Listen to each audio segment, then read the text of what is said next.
मैं प्रियंका नामा, assistant professor computer science. आज हम बात करेंगे राउटिंग प्रोटोकॉल्स के बारे में। नेटवर्क लेयर जो है वो OSI या TCP IP मॉडल दोनों में ही थर्ड नंबर की लेयर होती है नेटवर्क लेयर, जिसके मेन टास्क होते हैं logical addressing and routing. Logical addressing में जैसा कि हम पहले के लेक्चर्स में बात कर चुके हैं कि हर कंप्यूटर नेटवर्क में जो भी डिवाइसेस हैं, चाहे वो कोर डिवाइसेस हो या फिर एंड यूजर डिवाइसेस हो, सभी का एक IP एड्रेस होता है और उस IP एड्रेस के बेसिस पे ही वह डिवाइस आइडेंटिफाई होती है नेटवर्क में। तो लॉजिकल एड्रेसिंग उससे रिलेटेड है, जिस IP एड्रेसेस असाइन किए जाते हैं डिवाइसेस को। सेकंड टास्क है राउटिंग का। राउटिंग का स्पेसिफिक जो फंक्शन है वो नेटवर्क लेयर का ही होता है, जिसमें जो कोर डिवाइसेस हैं, राउटर्स, वो ये डिसाइड करते हैं कि कोई भी पैकेट जो नेटवर्क में आया है वह नेक्स्ट किस राउटर पर जाएगा, किस तरीके से वह सोर्स टू डेस्टिनेशन का जो पूरा पाथ है उसका वह डिसाइड होता है राउटर्स के माध्यम से, जिसे हम राउटिंग बोलते हैं। जो राउटर्स कनेक्टेड हैं नेटवर्क में, उन सभी राउटर्स में राउटिंग टेबल्स मेंटेन की जाती हैं, जिसका जो फॉर्मेट है कुछ इस तरीके का होता है, जिसमें डेस्टिनेशन नेटवर्क और सबनेट मास्क ये फर्स्ट एंट्री होती है। नेक्स्ट इज नेक्स्ट हॉप, कि किसी भी राउटर पर जब किसी भी राउटर के ऊपर जब कोई पैकेट आ रहा है विद सम डेस्टिनेशन एड्रेस, ये एक राउटर है, उस राउटर पर कोई भी इन पैकेट जब आता है तो राउटर अपनी राउटिंग टेबल को चेक करता है। उस राउटिंग टेबल की एंट्रीज इस तरीके से होती हैं कि अब उस नेटवर्क को on the basis of the destination address जो उस पैकेट में आया है, किस नेटवर्क पर ट्रांसफर करना है। तो जैसे यहाँ पर एक नेटवर्क है 192.168.1.32/28, ये सबनेट मास्क है, जिसके बारे में भी हम पहले के लेक्चर्स में बात कर चुके हैं कि यह नेटवर्क के बिट्स को डिफाइन करता है। 28 बिट्स आर नेटवर्क बिट्स और जो रिमेनिंग इसमें 32 - 28 दैट इज 4 बिट्स जो है वो होस्ट पार्ट के लिए है। नेक्स्ट दूसरी एंट्री है, अगर इस से मैच करता है डेस्टिनेशन IP एड्रेस तो नेक्स्ट हॉप इज A, यानी कि जो राउटर का A इंटरफेस है उसके ऊपर वह पैकेट को फॉरवर्ड कर देता है। अगर नेक्स्ट एंट्री से मैच करता है तो नेक्स्ट एंट्री में नेक्स्ट हॉप है उसका B, यानी कि फिर से जो दूसरा इंटरफेस होगा उसका, उस इंटरफेस पर वह उस पैकेट को फॉरवर्ड कर देता है। हर एक इंटरफेस जो है वो डिफरेंट नेटवर्क से कनेक्टेड होते हैं राउटर के। ये जैसे ये मेन राउटर है, ये दूसरे नेटवर्क से कनेक्टेड है, ये फिर से किसी दूसरे नेटवर्क से कनेक्टेड है इंटरफेस के माध्यम से। और थर्ड जो इसमें एंट्री होती है वह है metric. Metric is cost, path की कितनी कॉस्ट है। जब इस पाथ को अगर हम चूज करते हैं, इस एंट्री के बेसिस पर अगर हम अपने पैकेट को फॉरवर्ड करते हैं, अगर राउटर इस पैकेट को फॉरवर्ड करता है तो उसे डेस्टिनेशन तक पहुंचने में कितनी कॉस्ट लगेगी, वह यहाँ मेट्रिक फील्ड में डिफाइन होती है। यहाँ हमने फॉर सिंप्लीफिकेशन 111 रखा है, बट यहाँ डिफरेंट वैल्यूज हो सकती हैं। राउटिंग टेबल, जब हम राउटर के पास में कोई आया पैकेट, उसने उसके हेडर को रीड किया, उसके हेडर से डेस्टिनेशन एड्रेस को लिया कि डेस्टिनेशन एड्रेस क्या है, उसके अकॉर्डिंग फिर उसने राउटिंग टेबल से मैच करना स्टार्ट किया उसको। तो जो मैचिंग होती है तो उस राउटिंग टेबल में किस प्रकार से हम किसी पर्टिकुलर एंट्री के बेसिस पर उसे फॉरवर्ड करते हैं, वह 3 क्राइटेरिया है। First is longest prefix match. जब भी कोई पैकेट आता है तो उसका डेस्टिनेशन एड्रेस जिस भी एंट्री से लॉन्गेस्ट प्रीफिक्स मैच के साथ मैच करता है, हम उसी एंट्री पर, उसी इंटरफेस पर हम उस पैकेट को फॉरवर्ड करते हैं। जैसे अगर हम यहाँ एग्जांपल में देखते हैं, हमारे पास जो पैकेट आया उसका डेस्टिनेशन IP एड्रेस है 192.168.1.33। इस IP एड्रेस के साथ अब हम राउटिंग टेबल की जो एंट्रीज हैं /28, /24 और /16, इन एंट्री से मैच करके देखते हैं कि ये जो डेस्टिनेशन है क्या इन एंट्री से मैच कर रहा है, क्या इस नेटवर्क का पार्ट है वो। सबसे पहले हमें चेक करना है कि किस नेटवर्क का वो पार्ट है। अब तो हम इसे बाइनरी एड्रेस में सबसे पहले हमने कन्वर्ट कर दिया, ये हमारे समझने के लिए है, राउटर इसे ऑटोमेटिकली प्रोसेस करता है। फिर हमने 192.168.1.32 जो फर्स्ट एंट्री है इसे हमने आईपी इसके बाइनरी एड्रेस में चेंज कर दिया। सिमिलरली हमने सेकेंड एंट्री और थर्ड एंट्री के लिए किया। तो अगर हम यहाँ देख सकते हैं तो लास्ट जो बिट्स हैं वह पूरी के पूरी जो बिट्स हैं वो यहाँ से यहाँ तक फर्स्ट एंट्री के साथ हमारी मैच हो रही है। /28 है, यानी कि only 4 bits, last 4 bits host के लिए है, पूरा जो 28 बिट्स का पार्ट है वो हमारा नेटवर्क आईडी को बिलोंग करता है। तो किस नेटवर्क आईडी से हमारे डेस्टिनेशन एड्रेस की नेटवर्क बिलोंग कर रहा है वह है फर्स्ट एंट्री। हम यहाँ पर देख सकते हैं तो ये फर्स्ट से भी मैच कर रहा है और यहाँ 16 जो थर्ड एंट्री है वहां पर भी, लेकिन हमें लॉन्गेस्ट प्रीफिक्स मैच पर जाना होता है, तो ताकि हम स्पेसिफिक जितना ज्यादा हम लॉन्गेस्ट प्रीफिक्स से मैच करेंगे उतना ही हम स्पेसिफिकली उसे पर्टिकुलर नेटवर्क पर फॉरवर्ड कर सकते हैं। तो हम यहाँ पर चूज करते हैं /28 वाला एड्रेस और इस पर उस पैकेट को राउटर फॉरवर्ड कर देता है। इस नेटवर्क से जो भी इंटरफेस कनेक्टेड है उस इंटरफेस पर राउटर इस पैकेट को फॉरवर्ड कर देता है। नेक्स्ट जो कैटेगरी होती है वो होती है मैट्रिक। अभी हमने जब राउटिंग टेबल की एंट्रीज देखी थी तो वहां पर एक फील्ड था मैट्रिक का। अगर लॉन्गेस्ट प्रीफिक्स मैच भी, जैसे 2 अगर इंटरफेस है उन दोनों इंटरफेस पर सेम प्रीफिक्स है, तो उसके बाद जो नेक्स्ट क्राइटेरिया है कि किस बेसिस पर राउटर डिसाइड करता है कि किस इंटरफेस पर हमें फॉरवर्ड करना है, तो वो होता है मैट्रिक। जितनी कम कॉस्ट होती है किसी भी नेटवर्क की सोर्स टू डेस्टिनेशन तक उस पैकेट को पहुंचाने की, वह उस मैट्रिक को चूज करता है।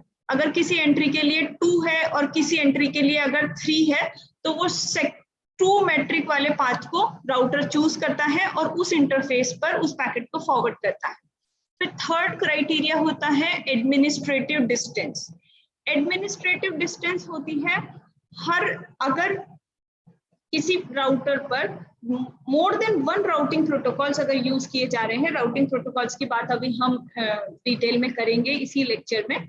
अगर more than 1 routing protocols use किए जा रहे हैं तो हर एक राउटिंग प्रोटोकॉल की एक एडमिनिस्ट्रेटिव डिस्टेंस होती है, जिसके बेसिस पर हम आइडेंटिफाई करते हैं कि हमें कौन से राउटिंग प्रोटोकॉल को चूज करना है और उसके अकॉर्डिंग किस इंटरफेस पर पैकेट को फॉरवर्ड करना है। तो अगर हम OSPF की बात करते हैं तो उसकी एडमिनिस्ट्रेटिव डिस्टेंस 110 है, RIP की 120, ISIS इंटरमीडिएट टू इंटरमीडिएट की 115, स्टैटिक प्रोटोकॉल जो है स्टैटिक राउटिंग है उसकी 1 and BGP border gateway protocol इसकी होती है 200।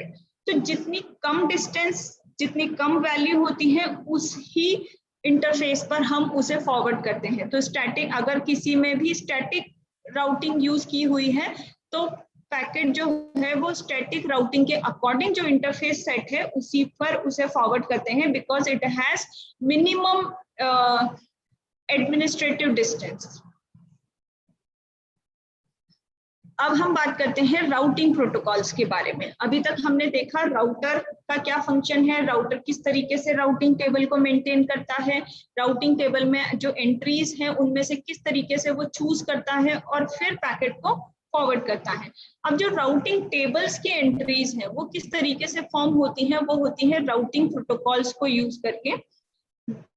हम बात कर चुके हैं राउटिंग क्या है। Routing is a process in which the layer 3 devices finds the optimal path to deliver a packet from one network to another network. There are mainly 3 routing protocols: static, default और dynamic.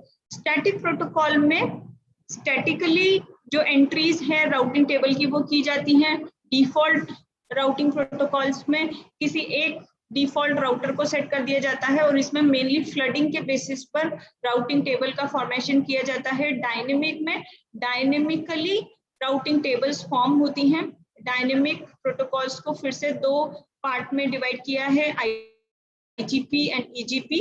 IGP में distance vector routing होती है, link state routing, and in दोनों का combination है hybrid, जिसमें कुछ features distance vector के और कुछ फीचर्स लिंक स्टेट राउटिंग के यूज किए जाते हैं, ताकि और भी अच्छी एल्गोरिदम बनाई जा सके, दोनों के जो लिमिटेशंस हैं उन्हें हम दूर कर सके, तो उसके लिए यूज किया जाता है हाइब्रिड प्रोटोकॉल। यहाँ एब्रिविएशन जो हमने अभी पिछली स्लाइड में बात की है उन सभी की फुल फॉर्म्स गिवन है। Interior Gateway Protocol, EGP is Exterior Gateway Protocol, RIP is Routing Information Protocol, IGRP Interior Gateway Routing Protocol। इस तरीके से आप देख सकते हैं। नेक्स्ट हम बात कर रहे हैं सबसे पहले स्टैटिक प्रोटोकॉल्स के बारे में, स्टैटिक राउटिंग के बारे में। स्टैटिक राउटिंग क्या होती है? स्टैटिक राउटिंग में मैनुअली जो हमने राउटिंग टेबल देखी पिछले स्लाइड्स में, उन राउटिंग टेबल्स की एंट्रीज मैनुअली एडमिनिस्ट्रेटर द्वारा की जाती हैं। तो इसमें जो इसके एडवांटेजेस है वह है कि इसमें राउटिंग टेबल को मेंटेन करने का या अपडेट करने का वो ओवरहेड नहीं होता, क्योंकि इसमें सब कुछ स्टैटिकली किया जा रहा है और एडमिनिस्ट्रेटर ही नेटवर्क्स को ऐड कर रहा है, वहां से रिमूव कर रहा है। तो जो राउटर्स के बीच का जो कम्युनिकेशन है, राउटिंग इंफॉर्मेशन को एक्सचेंज करने का, वो सारा बैंडविड्थ यूसेज इसमें नहीं होता है। बट डिसएडवांटेज क्या है? अगर बहुत लार्ज नेटवर्क है तो एडमिनिस्ट्रेटर को हर एक रूट को ऐड करना मैनुअली वो डिफिकल्ट टास्क हो जाता है। इसलिए अगर बहुत छोटे नेटवर्क हैं तो उनमें स्टैटिक राउटिंग प्रेफर की जाती है, बट अगर मिड साइज या बिग नेटवर्क है, लार्ज नेटवर्क्स हैं, तो उनमें डायनेमिक राउटिंग को प्रेफर किया जाता है। डायनेमिक राउटिंग में जो रूट्स हैं वो डायनेमिकली एक्सचेंज करते हैं राउटर्स और अपनी राउटिंग टेबल को मेंटेन करते हैं। हर एक राउटर जितने भी उससे आसपास के राउटर्स कनेक्टेड हैं, नेटवर्क से वो कनेक्टेड है, उस टोपोलॉजी को एक दूसरे से शेयर करता है, अपने जो नेबर राउटर्स हैं उनके साथ में शेयर करता है और राउटिंग टेबल्स इस तरीके से मेंटेन होती हैं। डायनेमिक राउटिंग दो प्रकार की हैं, one is distance vector routing and other is link state. Mainly इनका यूज किया जाता है क्योंकि जो थर्ड टाइप है हाइब्रिड, उसमें हम इन दोनों का कॉम्बिनेशन को यूज करते हैं। डिस्टेंस वेक्टर राउटिंग में it requires a router to inform its neighbours of topology changes periodically. हर एक जो राउटर है वो अपनी टोपोलॉजी को इसके जो नेबरिंग राउटर्स हैं उनके साथ में शेयर करता है और इस तरीके से राउटिंग टेबल जो है वो मेंटेन होती है। अब इसमें बेलमन फोर्ड एल्गोरिदम का यूज किया जाता है, जिसमें अगर सपोज किसी एक राउटर को नंबर 1 राउटर ने भी किसी पर्टिकुलर लोकेशन का रीच करने का डिस्टेंस शो की और नंबर 2 राउटर ने भी वह डिस्टेंस शो की, लेकिन यह जो है हमारा मेन राउटर, यह सिर्फ उस एंट्री को ऐड करता है जिसकी मिनिमम डिस्टेंस होती है डेस्टिनेशन तक पहुंचने की। अगर यहाँ से हमें विद द कॉस्ट ऑफ 5 अगर रूट प्रोवाइड किया जा रहा है और यहाँ पर with the cost of 10 route provide किया जा रहा है, तो जो हमारा मेन राउटर है वह 5 की एंट्री को एक्सेप्ट करता है और 10 की एंट्री को डिस्कार्ड कर देता है। तो इसमें जो एल्गोरिदम इसके बैकएंड पर चलती है वह है बेलमन फोर्ड एल्गोरिदम, जिसमें से मिनिमम डिस्टेंस को हम सेलेक्ट करते हैं। यह भी हम एग्जांपल की मदद से भी समझेंगे। Distance vector routing is a protocol जो एक एल्गोरिदम को यूज कर रहा है, लेकिन जो एक्चुअल इम्प्लीमेंटेशन है डिस्टेंस वेक्टर राउटिंग का वह होता है RIP के थ्रू, राउटिंग इंफॉर्मेशन प्रोटोकॉल के थ्रू। RIP इसका प्रोसीजर हम देखते हैं कि किस तरीके से यह प्रोटोकॉल काम करता है। Initially, every node advertises about its neighbors, directly connected nodes to its neighbors. जैसे ये एक राउटर है और उसके जितने भी नेबरिंग राउटर्स उससे कनेक्टेड है, वह उन सब के टेबल फॉर्म करता है हमारा मेन राउटर, और वह टेबल जो है वो नेटवर्क में अपने नेबरिंग राउटर्स के साथ में शेयर करता है। तो इस मेन राउटर के 1, 2, 3 राउटर्स ये इसके नेबर्स हैं, तो यह इन नेबर्स के साथ में अपनी राउटिंग टेबल को शेयर करता है। Neighbours add the routes from these updates to their own routing table. यहाँ से जो अपडेट मिले फिर जो नेबर राउटर हैं वो अपनी टेबल को उन रूट्स के बेसिस पे अपडेट करते हैं। सभी नेबर्स एक दूसरे से जो इंफॉर्मेशन प्राप्त हुई है, जिस नोड तक वह नहीं पहुंच पा रहे, लेकिन अगर हम मेन इस राउटर के थ्रू पहुंच सकते हैं तो वो उस सारी इंफॉर्मेशन को अपनी राउटिंग टेबल में भी अपडेट करते हैं। तो जब अपडेटेड टेबल बन जाती है, फिर से after some interval of time, जो कि राउटिंग इंफॉर्मेशन प्रोटोकॉल में ऑलमोस्ट 30 सेकेंड का होता है, उस इंटरवल पर फिर से अपनी अपडेटेड टेबल को शेयर करते हैं। कनेक्टेड एंड लर्न, जो डायरेक्टली कनेक्टेड हैं उनकी टेबल, और जो उन्होंने अपने नेबर से जो इंफॉर्मेशन मिली थी उनके बेसिस पर जिन नोड्स को ऐड किया है, वो पूरी की पूरी अपडेटेड टेबल फिर से अपने नेबर्स के साथ में शेयर करते हैं। Features of RIP: updates are exchanged periodically within every 30 seconds. Routers exchange the information. Updates are always broadcasted. वो सारे जितने भी इंटरफेसेस किसी राउटर से कनेक्टेड है वो सारे इंटरफेसेस पर उसे ब्रॉडकास्ट करता है। फुल राउटिंग टेबल्स सेंट इन अपडेट्स, हर एक अपडेट में पूरी की पूरी जो राउटिंग टेबल है उसे सेंड किया जाता है राउटर के द्वारा। अब यहाँ हम एग्जाम्पल से समझ रहे हैं। जैसे ये एक नेटवर्क है, इसमें एक राउटर A है, router B, C, D and E। जो इनके कनेक्शन है, जो नंबर शोन है, वो इनकी मेट्रिक है कि A to B तक पहुंचने में it takes cost is 1, while B to E पहुंचने में जो कॉस्ट है वो 9 है। तो राउटर B, ये B की टेबल है, तो राउटर B यहाँ पर डेस्टिनेशन ऐड किया A तक पहुंचने के लिए, cost is 1 and next hop is A। ये इनिशियल स्टेज है। इनिशियल स्टेज पर वो जितने भी कनेक्टेड नेबर्स हैं उनको अपनी राउटिंग टेबल में ऐड कर रहा है। This is the routing table of B router. Next C इससे कनेक्टेड है, C is connected with the cost of 3 और नेक्स्ट हॉप है उसका C। E is also directly connected जिसकी कॉस्ट है 9 और उसका नेक्स्ट हॉप है E। डेस्टिनेशन और B जो है वो तो खुद ही B जो है वो खुद तक पहुंच सकता है, इसलिए वहां पे कॉस्ट 0 है और उसका नेक्स्ट हॉप B। तो ये सारी जो एंट्रीज हैं वो इनिशियल एंट्रीज है। अब नेक्स्ट, हर एक राउटर जो है, जो हमने बात की कि राउटिंग इंफॉर्मेशन प्रोटोकॉल में हर राउटर अपने नेबरिंग राउटर से इंफॉर्मेशन शेयर करता है। तो यहाँ हम समझ रहे हैं with the update received from C, क्योंकि C इसका नेबर है, C अपनी टेबल को इसके साथ में शेयर करेगा। C जो है उससे जो हमें अपडेट मिला है B राउटर को वह है डेस्टिनेशन A5, मतलब C से अगर हम चेक करते हैं तो C से A तक पहुंचने की कॉस्ट है 5, C से B तक पहुंचने की कॉस्ट है 3, C से C इज 0 एंड C से D तक पहुंचने की कॉस्ट है 4। तो B देखता है, इसमें चेक करता है कि कौन सा ऐसा नोड है जहां की एंट्री इसकी खुद की राउटिंग टेबल में नहीं है। तो जब B है वो डायरेक्टली A से, C से और E से कनेक्टेड है, बट D से कनेक्टेड नहीं है। D नेटवर्क पर अगर इसको कोई पैकेट सेंड करना है तो डायरेक्ट कनेक्शन इसका D से नहीं है। जब यहाँ अपडेट फ्रॉम C रिसीव होता है तो एक एंट्री है जिसमें D तक भी पहुंचा जा सकता है with the help of C। तो यहाँ पर जो D की एंट्री है विद द मेट्रिक 4, ये इसको अपनी राउटिंग टेबल में ऐड कर देता है। तो B की जो इनिशियल टेबल थी उसके बाद उसको एक अपडेट रिसीव हुआ फ्रॉम C, तो उसने यहाँ देखा कि इसकी कॉस्ट है 4 फ्रॉम C टू D।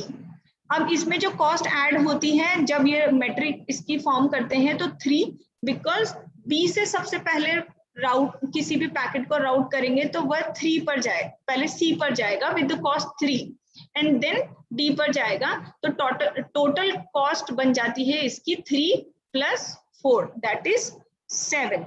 अगर हम सिमिलर सिनेरियो यहाँ पर फिर से देखते हैं कि अगर हमें कोई अपडेट रिसीव होता है E से, क्योंकि E भी इसका नेबर है B का, यहाँ से भी अपडेट B के पास आएगा।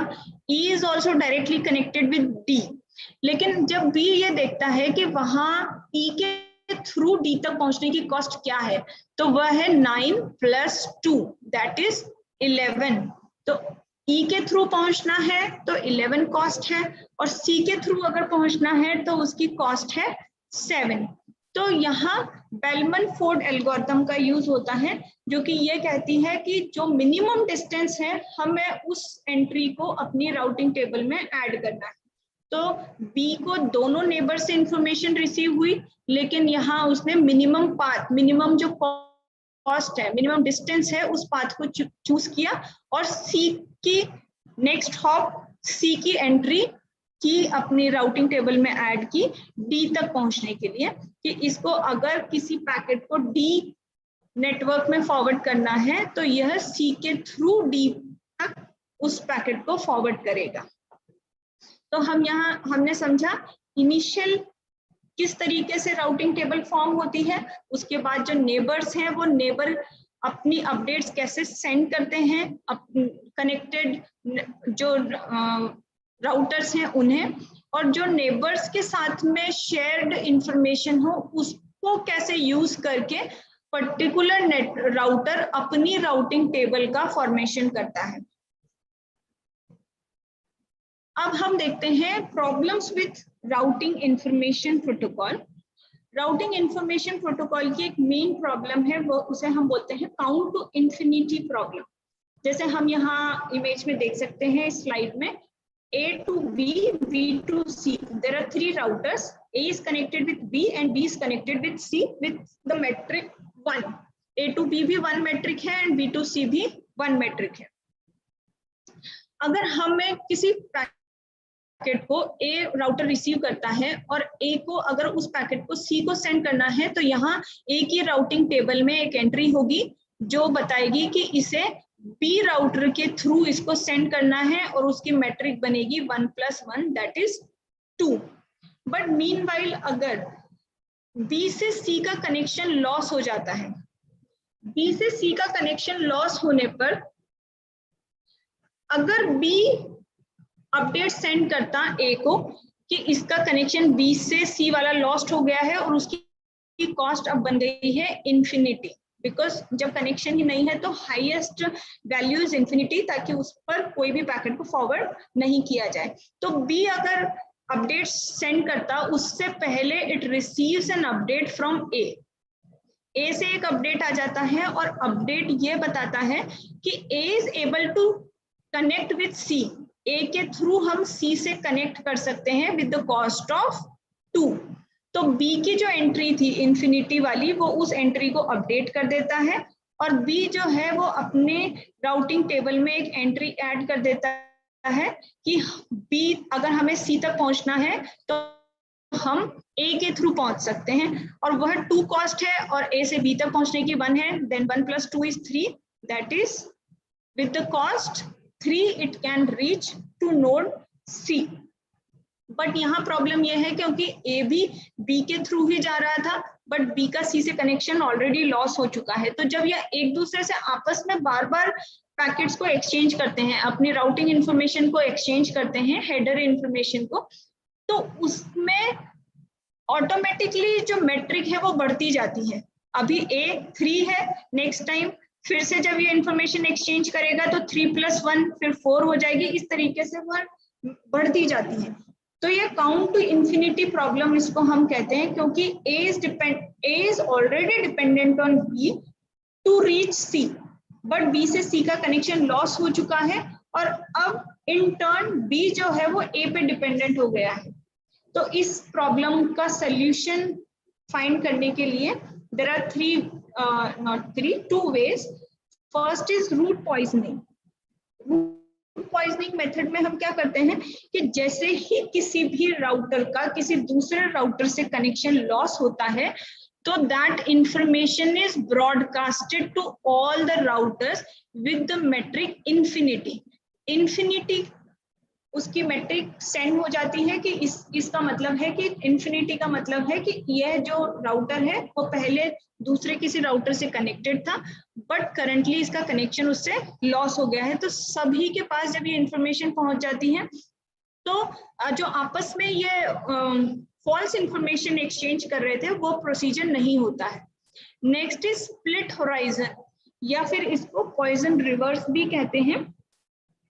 इस सिनेरियो में क्या होता है कि जैसे अभी हमने देखा था कि ए जो है वो बी को इंफॉर्मेशन सेंड कर रहा था, उस पाथ की भी जो कि वो बी के थ्रू एक्सेस कर पा रहा है। ए बी के थ्रू ही सी नोड पर जा रहा है, लेकिन फिर भी वो बी के साथ में ये इंफॉर्मेशन शेयर कर रहा है। तो पॉइजन रिवर्स मेथड में ए जो भी अपडेट्स बी के साथ शेयर करेगा उसमें उन पाथ्स को वो ऐड नहीं करेगा जिसमें बी के थ्रू उन पाथ्स पर अगर वो पहुंच रहा है। इसको हम बोलते हैं स्प्लिट होराइजन। तो जो ए का इंफॉर्मेशन बी से एक्सचेंज हो रहा था वो इस केस में नहीं होगा, और बी फॉल्स इंफॉर्मेशन को अपनी राउटिंग टेबल में ऐड कर रहा था, वो वाला सारा प्रोसीजर स्टॉप हो जाएगा और इससे काउंट टू इंफिनिटी की प्रॉब्लम जो है वो सॉल्व होती है। नेक्स्ट जो राउटिंग एल्गोरिथम है वो लिंक स्टेट राउटिंग एल्गोरिथम है। लिंक स्टेट राउटिंग एल्गोरिथम में जो RIP या डिस्टेंस वेक्टर राउटिंग की जो प्रॉब्लम है, स्लो कन्वर्जेंस की एंड लूपिंग की, उसको सॉर्ट आउट करने के लिए इस एल्गोरिथम को यूज किया जाता है। जैसे हमने डिस्टेंस वेक्टर में देखा था, distance vector is the algorithm and actual implementation is RIP। उसी प्रकार से link state is a concept. Link state routing जो है वो एक कॉन्सेप्ट है, एल्गोरिथम है। उसका जो एक्चुअल इंप्लीमेंटेशन है वह है OSPF, open source shortest path. इसमें हम डायक्स्ट्रा एल्गोरिथम को यूज करते हैं शॉर्टेस्ट पाथ आइडेंटिफाई करने में। हर एक राउटर जो होता है उसके पास में इंटायर टोपोलॉजी होती है, उस पर आसपास जो भी नेटवर्क, जिस नेटवर्क में कनेक्टेड है, पूरे टोपोलॉजी के बेसिस पर ही वो उस राउटिंग टेबल को फॉर्म करता है और उस राउटिंग टेबल के बेसिस पे पैकेट्स को सेंड करता है। It works on the concept of areas in autonomous system, क्योंकि इतने बड़े एंटायर जो इतने सारे नेटवर्क्स जो आपस में कनेक्टेड हैं, वो पूरी की पूरी राउटिंग टेबल को किसी हर एक राउटर पे मेंटेन करना बहुत ही डिफिकल्ट टास्क है। तो इस OSPF एल्गोरिथम में जो पूरा नेटवर्क है, जो इतने इंटर नेटवर्क है, उसको डिफरेंट एरियाज में डिवाइड कर दिया जाता है। जैसे हम यहाँ पे एग्जांपल में समझ रहे हैं, A0 is one area, A1 is another area, A2 is some other area. तो A0 में कुछ राउटर्स हैं, A1 में कुछ राउटर्स हैं जो आपस में कनेक्टेड हैं, और A2 में भी कुछ राउटर्स हैं। तो जो A0 राउटर है, A0 एरिया है, A0 एरिया कहलाता है backbone area, because A0 is the area which is connected to both A1 and A2, जो कि A1 और A2 एरिया आपस में कनेक्टेड नहीं है, बट A0 के थ्रू ये आपस में कनेक्टेड है। तो इस तरीके के जो एरियाज होते हैं उन्हें हम बैकबोन एरियाज कहते हैं, और इनके जो राउटर्स हैं जो कि डिफरेंट एरिया के राउटर्स को कनेक्ट करते हैं, उसे बैकबोन राउटर कहा जाता है। तो जो सेकंड नंबर का राउटर है that is called the backbone router. Area A2 and A1 के जो राउटर्स हैं, जो 4 and 6, these are called the internal routers, क्योंकि यह इंटरनली आप इसी एरिया के अंदर इंफॉर्मेशन को राउट करने का काम करते हैं। एंड द राउटर 5 and 3 जो राउटर्स हैं, इन्हें हम एरिया बॉर्डर राउटर कहते हैं। एरिया बॉर्डर राउटर वह राउटर्स हैं जो कि दो एरियाज को आपस में कनेक्ट करने का काम कर रहे हैं।